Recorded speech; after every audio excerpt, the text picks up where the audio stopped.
जय हिंद। अलंकारों की इस कड़ी में अगला अलंकार लेकर आए हैं प्रतीप अलंकार। जब किसी काव्य में प्रसिद्ध उपमान को उपमेय अथवा उपमेय को उपमान सिद्ध करके उपमेय को उत्कृष्ट बताया जाता है। उपमेय एक्चुअली क्या चीज़ है? उपमेय जो है वह साधारण पदार्थ है और उपमेय क्या है? ये उपमान जो है वह विशेष है। अब हमने क्या किया, या तो इसका मूल्य बहुत बढ़ा दिया या इसका मूल्य कम कर दिया। एक्चुअली हमने क्या किया, इस उपमेय अर्थात जो साधारण पदार्थ था उसका मान बहुत बढ़ा दिया और इसका मान हमने जहाँ बढ़ा दिया जाता है वहीं पर क्या होता है, वहाँ पर प्रतीप अलंकार माना जाता है, क्योंकि हमने जो विशेष चीज़ थी उसके मूल्य को कम किया है। देखते हैं कि जब किसी काव्य में प्रसिद्ध उपमान को उपमेय अथवा उपमेय को उपमान सिद्ध करके उपमेय को अर्थात साधारण पदार्थ को उत्कृष्ट बताया जाता है तो वहाँ प्रतीप अलंकार माना जाता है। प्रतीप का शाब्दिक अर्थ होता है उल्टा या विपरीत। प्रतीप को उपमा का विपरीत अलंकार भी माना जाता है, क्योंकि उपमा के विपरीत प्रतीप में उपमेय को श्रेष्ठ बताया जाता है, जबकि उपमा में क्या किया था, उपमान को श्रेष्ठ बताया था।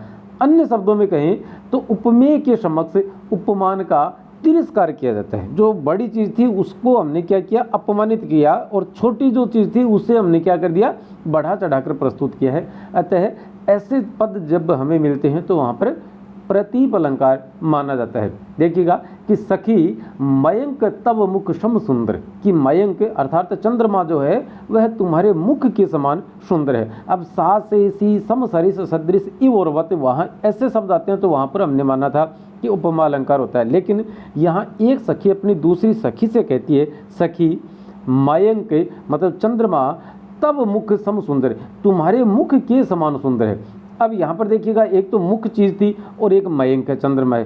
तो मुख पहले से ज़्यादा सुंदर है या चंद्रमा ज़्यादा सुंदर है? मानते हैं चंद्रमा ज़्यादा सुंदर है। और हमने क्या किया, इस चंद्रमा की सुंदरता को कमतर आंका और मुख की सुंदरता को बहुत बढ़ा चढ़ाकर इसका वर्णन किया है। इससे क्या हुआ, इसका उपमेय का जो मान था वो बढ़ा, या हम दूसरा शब्दों में कहें कि उपमान का हमने अपने शब्दों के माध्यम से तिरस्कार किया है, और इस तिरस्कार करने के कारण से यहाँ पर इसे प्रतीप अलंकार के अंतर्गत पढ़ा जाएगा।